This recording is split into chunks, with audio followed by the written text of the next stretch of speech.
Aquí, Dios, en el nombre santo de Jesús te pido, Espíritu Santo, que tú tomes el dominio, tome el control de los aires, de las potestades, de todo espíritu antagónico de las tinieblas. En el nombre de Jesús lo sujetamos por el poder y la gloria de tu nombre, y en el nombre santo de Jesús.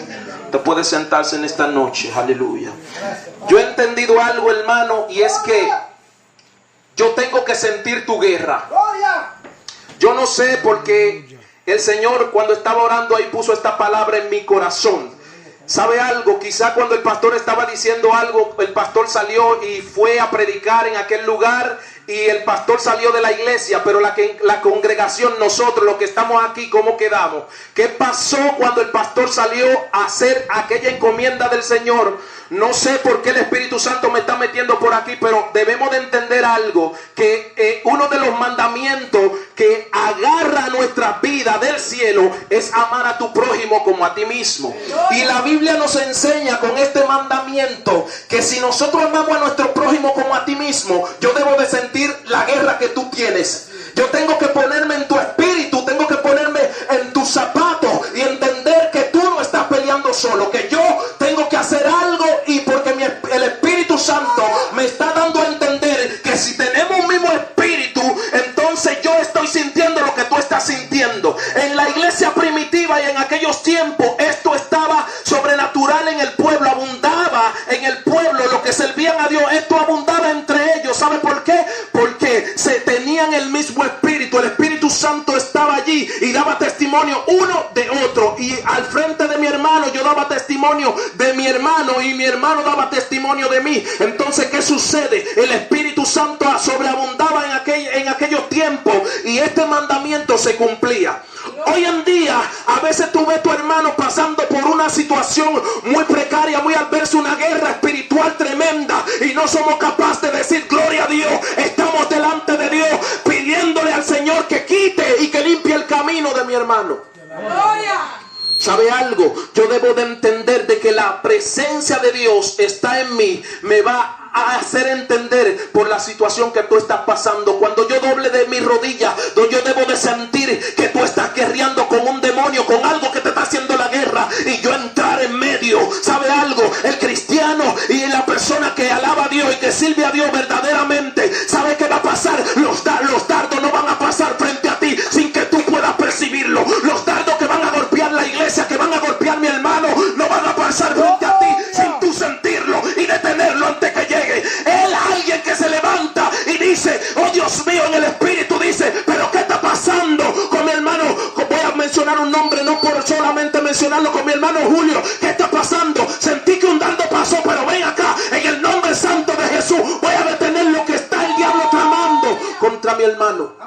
Esa es una iglesia que se ha mantenido delante del Dios del cielo vigilante. Me encanta cómo Pablo habla en su carta, varón, y comienza a decir cómo él confraternizaba con aquellas iglesias cuando le escribía: a ti mi hermano, que Dios te tenga, que Dios te guarde, que Dios te ampare. Y en todas sus cartas él mencionaba el amor y la grandeza de él, de estar pendiente a sus hermanos, pendiente a aquello que él levantó.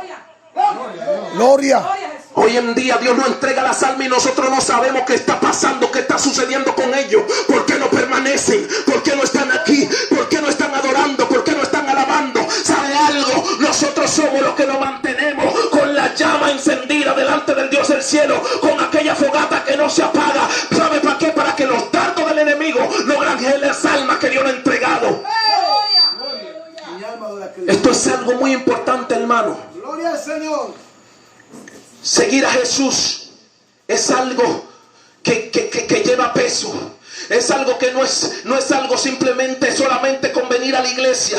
No es algo simplemente con tener una rutina. Seguir a Jesús es despojarse de todo. Dice la Biblia que en aquel entonces el Señor caminaba por Galilea y encontró a aquellos dos hombres allí pescando y trabajando. Y lo que me impacta de esta historia es cómo hay un trasfondo, pastor, en esta historia. Hay un trasfondo, porque ¿sabe qué? No se menciona mucho en detalle sobre esto, solamente que lo siguió, pero algo pasó allí. Mire, el maestro, algo sobrenatural había en él, para yo decirte a ti en aquel momento que tú estás trabajando, estás laborando, y está allí yo pasar por delante de ti y decir: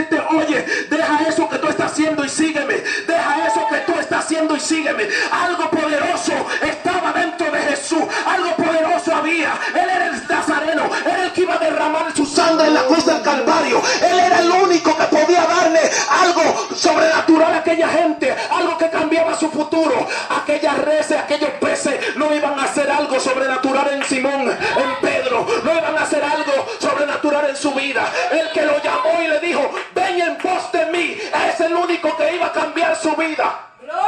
Gloria. Aleluya.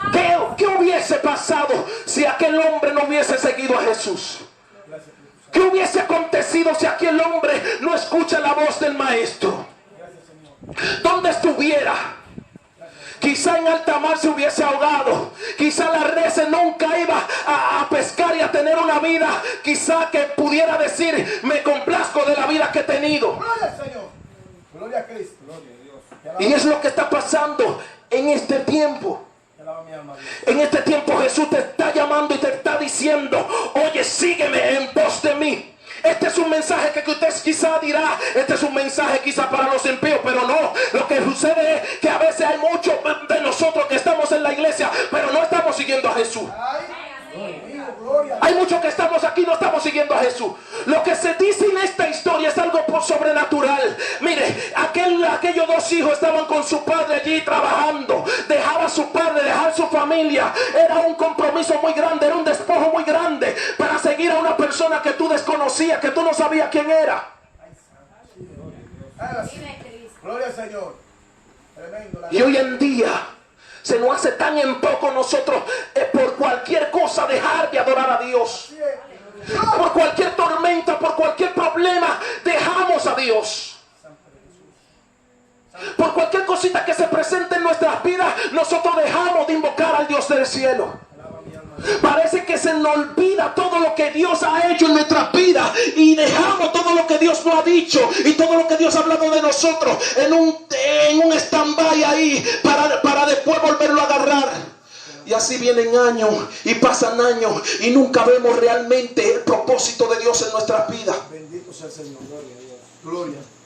¿Sabe algo? Yo puedo entender de aquellas personas que cuando escucharon esta voz dejaron todo, dejaron a tu padre, dejaron a hijo, dejaron a madre para seguir a Jesús. Pero seguir a Jesús no poniéndole puertas en el camino para servirle, no, sino que este camino estaba despejado. Allí ninguna espina en el camino me va a quitar lo que Dios me ha dado, ninguna piedra en el camino me va a quitar lo que Dios ha puesto en mi corazón y en mi vida, ni en tu vida tampoco debe de hacerlo. ¿Sabe por qué? Porque tú tienes que tener un horizonte, un solo horizonte. ¿Sabe lo que está sucediendo? Que hoy en día nosotros tenemos varios horizontes en nuestro corazón, en nuestras vidas, y a veces servimos a Dios por un rato y por otro rato no. Gloria a Dios, aleluya. Gloria a Dios. Servir a Dios no es cualquier cosa, es algo de responsabilidad. Lo que hicieron aquellos hombres, aquel Simón que en ese entonces se llamaba Simón, y lo que me impacta es cómo Dios le cambia el nombre a este hombre. Lo primero que va a pasar en tu vida es que tu nombre va a ser transformado, tu vida va a ser transformada. Yo puedo ver cómo Dios rescató a Alejandro, que hoy le decimos Alejandro, pero antes se le llamaba Nano. Eso es lo que sucede, varón, que cuando Dios te toca tu vida, cuando Dios entra a tu vida, tu nombre es cambiado. No te van a llamar como te llamaban en el mundo, te van a poner un nombre distinto, algo que represente autoridad, algo que haga dignidad delante de ti, de los hombres que te están viendo, que dé testimonio de que verdaderamente Dios está en tu vida. Dios, aleluya. Nazaba Sobia. ¿Sabe algo? Padre, te adora mi alma. Dios está buscando gente que tengan el anhelo, la autoridad en su corazón de no detenerse. Aquella historia de aquel hombre era un hombre violento, un hombre que no entraba en razón, un hombre que por cualquier cosa armaba un pleito. Y yo me pongo a entender, ¿y qué fue lo que pasó? ¿Qué fue lo que se chocó con aquel hombre? Este que se chocó con aquel hombre sigue siendo el mismo todavía, y más poderoso porque resucitó. Aquel que tiene la llave del abismo, aquel que toda autoridad y toda potestad fue sujetada bajo sus pies. Aleluya. Y yo me pongo a pensar, ¿y qué está sucediendo? ¿Qué es lo que está pasando? ¿Por qué ya no hay un Pedro? ¿Por qué ya no hay un Esteban? ¿Por qué ya no hay un profeta que se levante y hable de Jehová sin titubear, sin decir nada, sin congraciarse con el hombre, sin decir solamente por la necesidad que está el pueblo, sino que hable palabra de Jehová? Así es. Aleluya. Gloria a Dios. Dios quiere. Gloria. Padre, te alaba mi alma, Jehová. Hermano, yo puedo entender cómo la trayectoria de este hombre comenzó a cambiar. Comenzó a haber una transformación. Comenzó a haber algo distinto. Comenzó a trasplantarse el discipulado de Jesús en su vida. ¡Gloria! Comenzó a trasplantarse en su corazón la necesidad de pecar, no peces, sino hombres. Santo de Dios. Este hombre es una historia muy impactante. Uno de los primeros apóstoles, uno de los que primero, aún siendo así, mire, lo que aquel hombre pasó, que quizá no lo cuenta la historia, pero fue algo sobrenatural, algo que quizá tú estás pasando, porque cuando tú vienes a los pies de Cristo, los primeros que se levantan son tu familia, los primeros que se levantan son los alrededor tuyo, los primeros que comienzan a hablar de ti y a poner obstáculos en tu camino son los que están ahí alrededor tuyo. Es un hecho. Y aquel hombre, me imagino yo, que cuando dejó aquellas redes, me imagino yo a su padre llamándole y diciéndole: pero ¿para dónde tú vas? ¿Qué es lo que tú estás haciendo? ¿Para dónde vas? Mira, ese hombre que te llamó, tú no tienes futuro allí. Ese hombre que te está llevando, dime que de qué vas a comer, de qué vas a vivir, qué va a pasar con tu vida. Y yo lo traigo a esta era y comienzo a decirte: ¿qué te está deteniendo? ¿Quiénes son las voces de las que tú estás escuchando de que aquel que te llamó no dijo lo que dijo? A veces nosotros por poca cosa olvidamos la palabra, una palabra viva que salta para vida eterna dentro de nosotros, que no tiene retroceso, mire, y ni puede tener retroceso porque fue el Dios del cielo que habló. Entonces comenzamos a poner esta palabra en poco y comenzamos a dudar de lo que Dios ha dicho de nosotros, y pasa algo ahí. Porque cuando el pueblo de Dios se olvidaba de los preceptos de Dios y de lo que Dios había hablado de su pueblo, entonces se convertían en idólatras. Porque entonces comenzaban a denegar lo que la palabra de Dios había dicho. Y cuando usted comienza a tener dudas y a poner en duda lo que Dios ha hablado contigo, lo que Dios ha hablado contigo en tu vida y lo que Dios dijo de ti, entonces comenzamos a oír las voces que nos están deteniendo. Y las voces que quizás ponen piedra dentro de tu camino. Las voces que quizás te detienen y evitan de que tú veas la gloria de Dios en tu vida. ¡Gloria!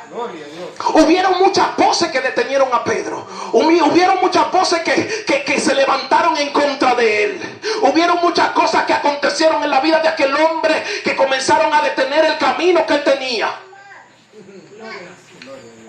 Pero me impacta cómo Dios hace maravillas en lo que es tan pequeño.